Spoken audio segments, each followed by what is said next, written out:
I'm Sid, and these are my best friends. My mom, Kim, my dad, Ty, my sister, Maddie, and our salty dog, Stella. We started our adventure refitting a Lagoon 450 before taking on the massive project of resurrecting a sunken 2021 Leopard 50.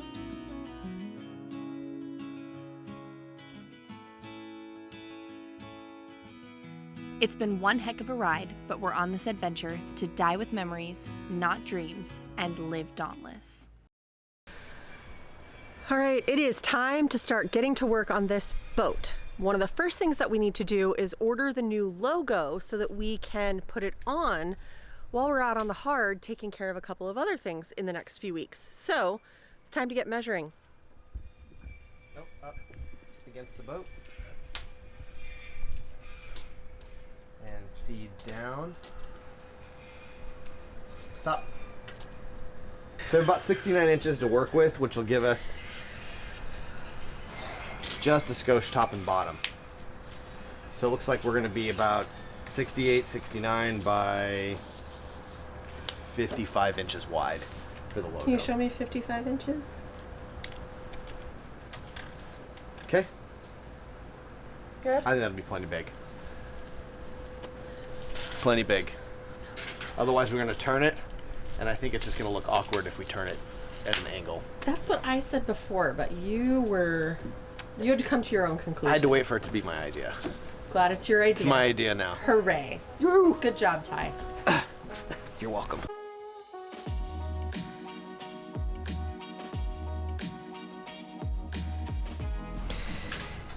The next thing we have to do is start cleaning because we have neglected this poor girl and she is a fright. So we got a lot of power washing and scrubbing and eventually buffing and compounding, and it's not going to be fun. She chalked out really bad. So it's completely our fault, but that's okay. She's We'll get to her. She'll look new again. get the love now, but in the now, Oh, it's just filthy. It's she's filthy. gross. So Ugh. the power washing, organizing, and trash throwing away begin.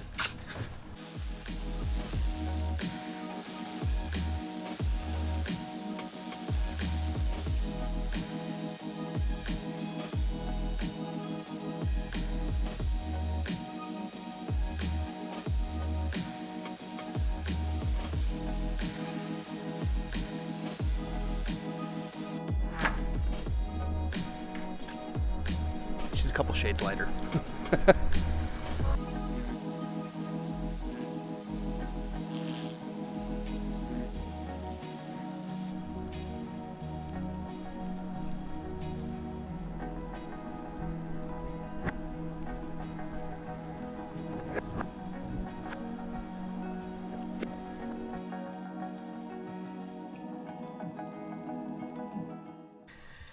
So Madison and I were moving the batteries to try and get them all centrally located to one spot, and we noticed a big problem.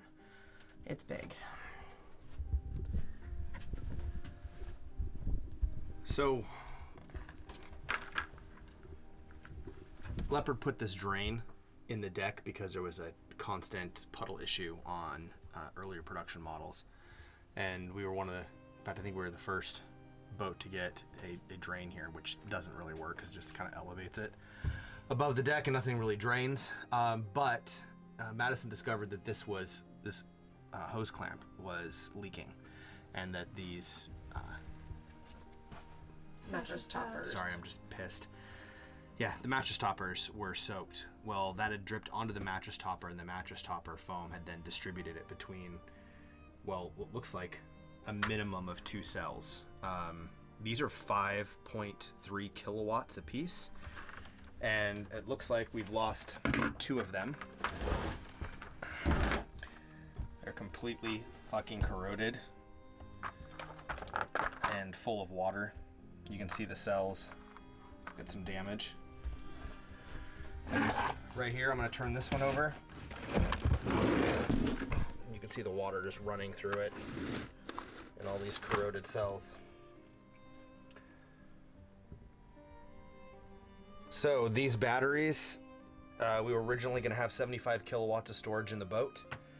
of 48 volt, and I need to get back here and look at this next section, but this means we've lost 10,600 watts of storage and about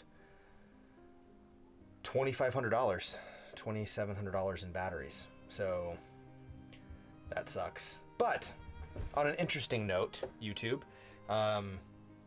lithium cobalt batteries. What happens if they get wet or what have you? These have been down here long enough that there is rust and corrosion, and this battery still reads at 21 volts, and it started out at 23.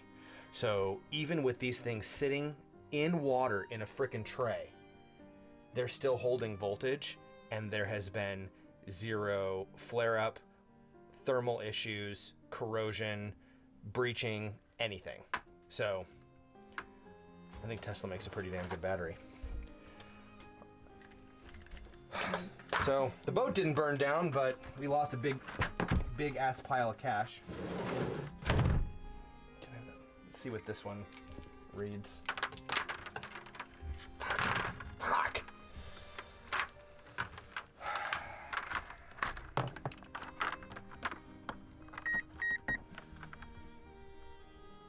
$21.8.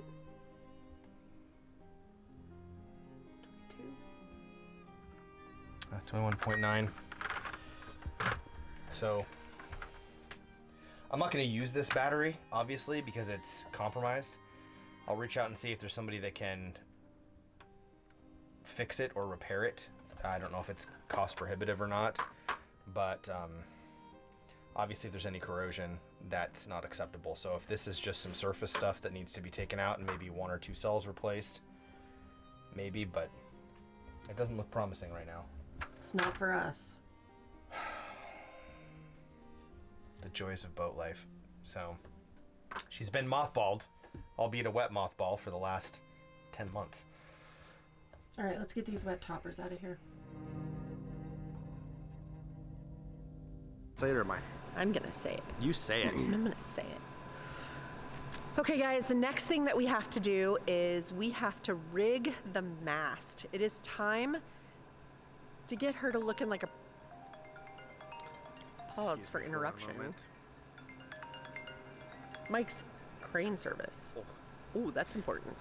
Okay. It's about the crane. So, yeah, we'll try this again. Okay, so stop it. Take 12. So the next thing on our list is to get this boat looking like a proper sailboat, which means that it is time to start assembling the mast. So excited.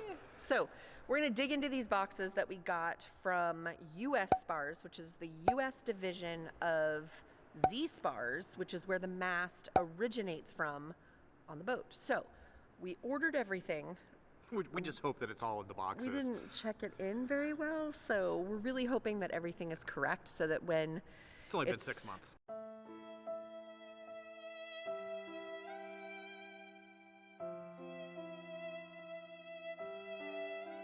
time to step the mast, we can actually put it together and get it up. Let's get on it. Let's So, get on it. Let's look. All right. We need 13 cables. We've got a forestay, cap shrouds, baby shrouds, outer diamonds, and inner diamonds, and that makes a total of 13 cables. And I think I have sad news. I think there's not enough. I think there's 12.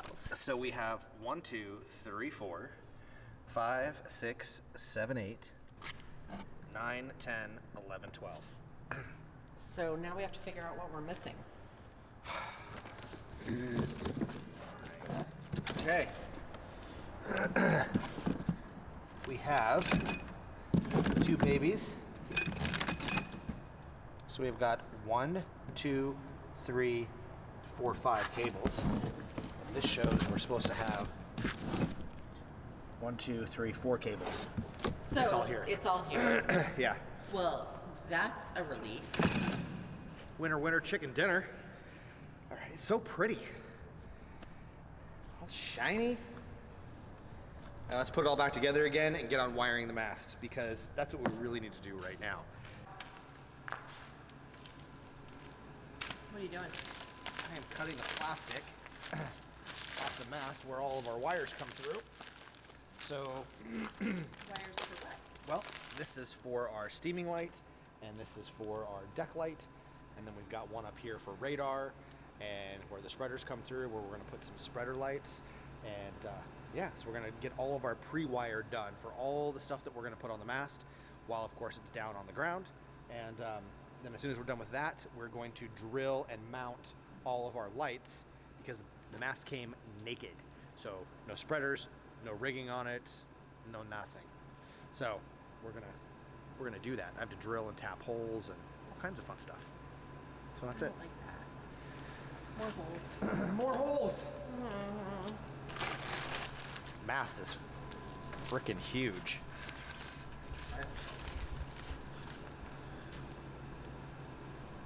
Sweet.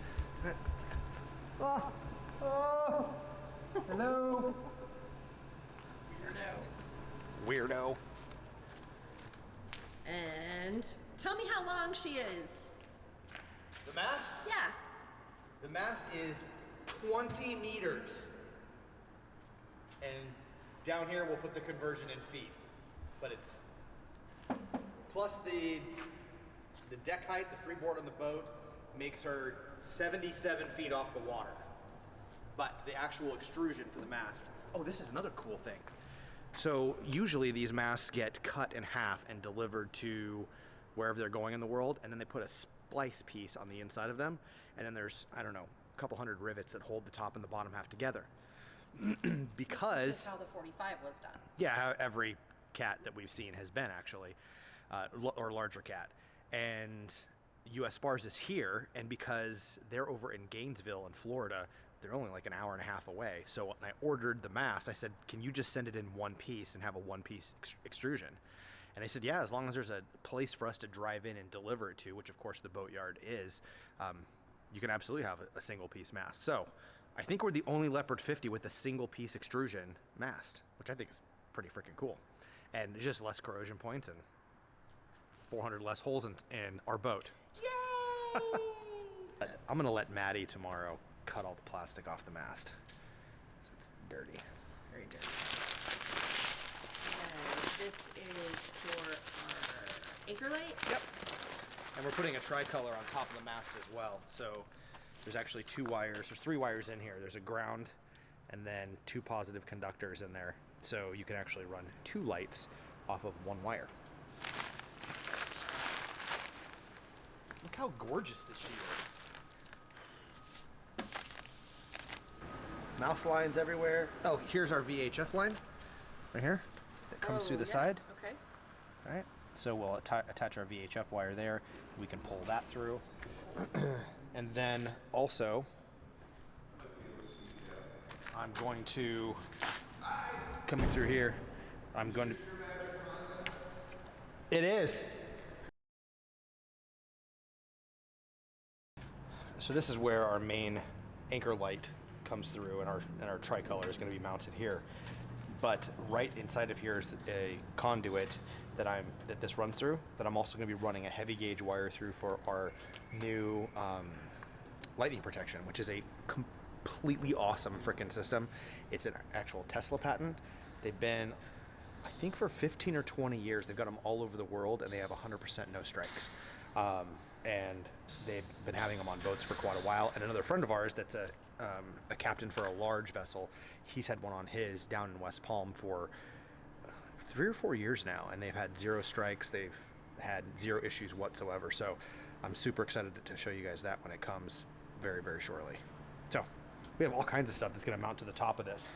Air transducer, light, lightning protection, and our Windex will be on the back here. There you go.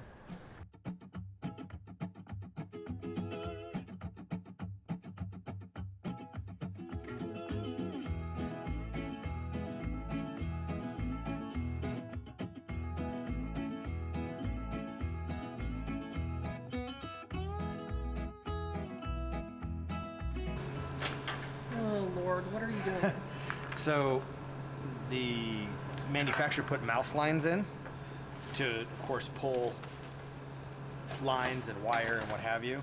and we've had a couple that have broken, and I think it's just because the mast has been sitting here for how long, Kim? Like 6 months? Yeah, something like that. It's been quite a while. So I think they're getting either chafe or rot, or maybe they got a little chafed from the drive when they delivered it, and then just a little extra strain or age or what have you caused them to break. So anyway, there is a line or a tube that we feed all the wires up through, which for our case will be the VHF and the air transducer and of course the mast light. Well, the conduit's like right here, and I can't get in there to feed a new wire through, a new pull wire through, and this chafed and broke. So on the other end, we can't actually get in there to get everything that we need. So I'm pulling the masthead off. Just take these bolts off, or the nuts off, and the mast. Oh, is that a pen? Pencil. Oops. These must be the parts that they cut out of the openings. They must put the masthead on first. All right, so I'm just trying to give enough slack here so I can get this masthead out and see this conduit right there. Can you see that?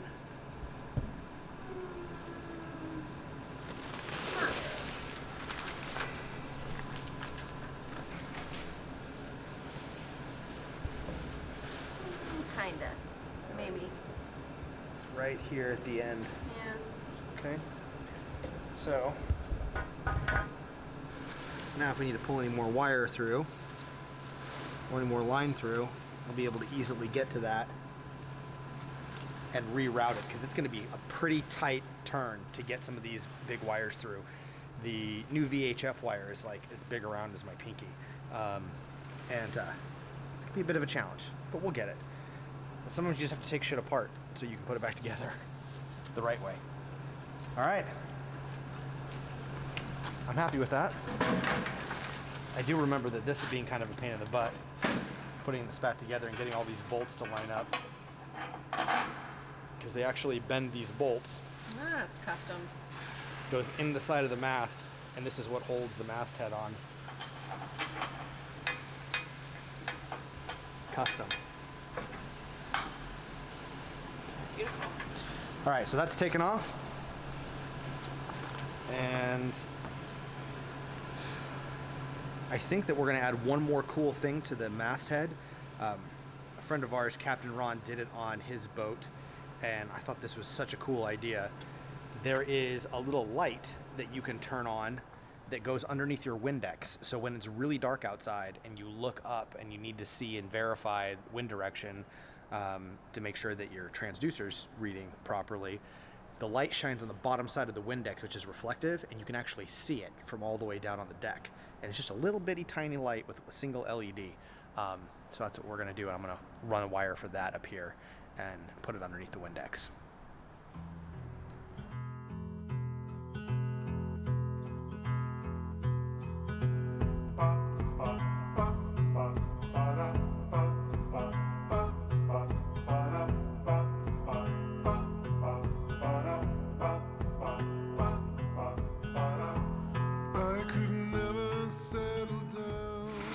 Okay.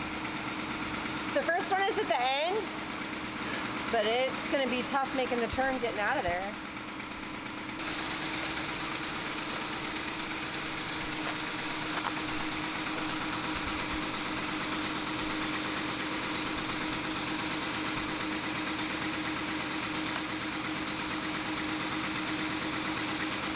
So I wasn't able to make this turn. So what I did was I pushed it past, or had Mom push it past, till it came out here, and then I just curved it around and made a big loop, and it pulled straight out this way. So now the big question is, are we going to have enough cabling on the other end to get through the deck for the radar? Because this radar is going to mount up.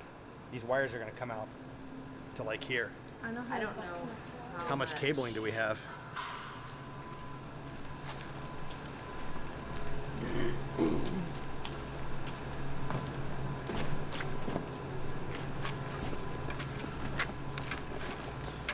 So here are the cables that have to go into the ceiling. How far do they have to go? They're not long enough, are they? No, they're long enough.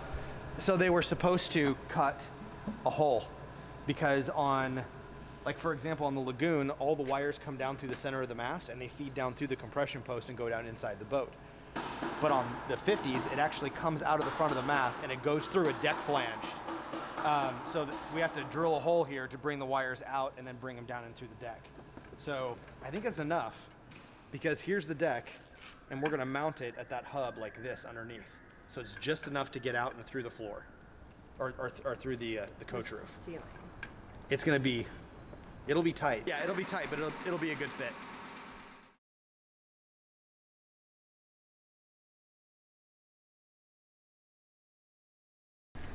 Okay, now that we have the diamonds installed and the spreader arms installed, we can go ahead and start drilling holes. One of my favorite things ever.